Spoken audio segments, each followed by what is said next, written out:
লাংহিন নগৰত লাংহিন আঞ্চলিক ভোগালী বিহু সমিতিৰ সৌজন্যত ভোগালী বিহু উৎসৱ উদযাপন সমগ্ৰ ৰাজ্যৰ লগতে কাৰ্বি আংলং জিলাৰ লাংহিন নগৰস্থিত ফুলনি শাখা সাহিত্য সভা প্ৰাংগণত লাংহিন নগৰত লাংহিন আঞ্চলিক ভোগালী বিহু সমিতিৰ সৌজন্যত দিনজোৰা কাৰ্যসূচীৰে ভোগালী বিহু উৎসৱ উদযাপন কৰা হয়।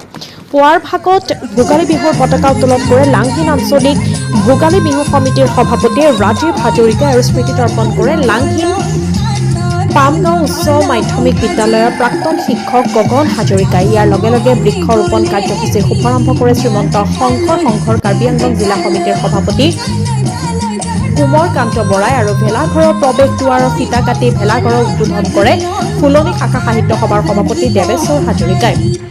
ইয়াৰ উপৰি কণ কণ শিশুসকলৰ মাজত পৰম্পৰাগত খেল ধেমালি প্ৰতিযোগিতাও অনুষ্ঠিত কৰি দুপৰীয়াৰ ভাগত ভোগালী বিহুৰ লগত সংগতি ৰাখি প্ৰীতিভোজৰ আয়োজন কৰা হয়।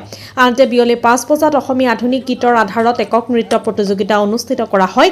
উক্ত নৃত্য প্ৰতিযোগিতাৰ মঞ্চ উদ্বোধন কৰে পামগাঁৱৰ চৰকাৰী প্ৰাথমিক বিদ্যালয়ৰ শিক্ষক দেৱানন্দ লস্কৰে আৰু প্ৰয়াত প্ৰাণৰ শিল্পী জুবিন গাৰ্গৰ প্ৰতিচ্ছবিত বন্তি প্ৰজ্বলন কৰে শিক্ষক সহজানন্দ ডেকাই। আনহাতে সন্ধিয়াৰ ভাগত লাংহিন পৌৰসভাৰ প্ৰাক্তন অধ্যক্ষ কমল ব্ৰহ্মই উদ্বোধন কৰা সাংস্কৃতিক অনুষ্ঠানত আমন্ত্ৰিত অতিথি শিল্পী আকাশ প্ৰীতমৰ দ্বাৰা গীতৰ শৰাই আগবঢ়াব বুলি বিহু উৎসৱ উদযাপনৰ সমিতিয়ে জানিবলৈ দিয়ে। ইপিনে বিহু অনুষ্ঠানৰ সমূহ কাৰ্যসূচীৰ হাত ধৰে লাংহিন আঞ্চলিক ভোগালী বিহু সমিতিৰ সভাপতি ৰাজীৱ হাজৰিকা আৰু সম্পাদক ৰূপম জ্যোতি হাজৰিকাই। কাৰ্বি আংলং জিলাৰ ডকমকাৰ পৰা নেত্ৰকমল শৰ্মাৰ ৰিপৰ্ট, নিভাজ অসম লাইভ।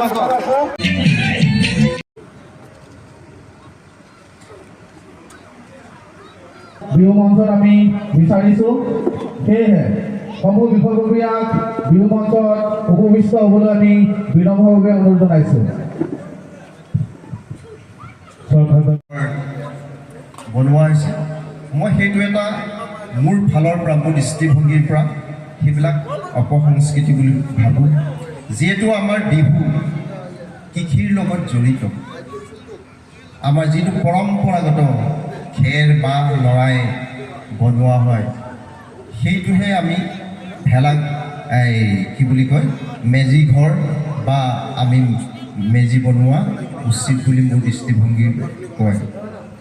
যি কি নহওক, একক নৃত্য প্ৰতিযোগিতাখনি উদ্বোধন কৰিলোঁ বুলি ঘোষণা কৰিলোঁ। ধন্যবাদ।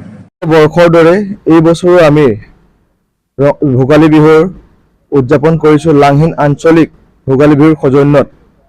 গতিকে আমি সকলো ৰাইজৰ উপস্থিতি কামনা কৰিছোঁ। আমাৰ দিনজোৰা কাৰ্যসূচী আমাৰ আৰম্ভ হৈ গ'ল, যিহেতু আমাৰ খেলা ধূলা, হাঁহ ধৰা খেল, মিউজিক চেয়াৰ সকলোবোৰ হৈ গ'ল।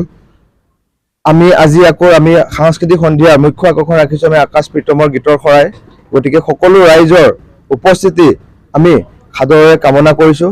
সকলো আহক, আমাৰ অনুষ্ঠান উপভোগ কৰক, আমি সেয়াই কামনা কৰিছোঁ। ধন্যবাদ।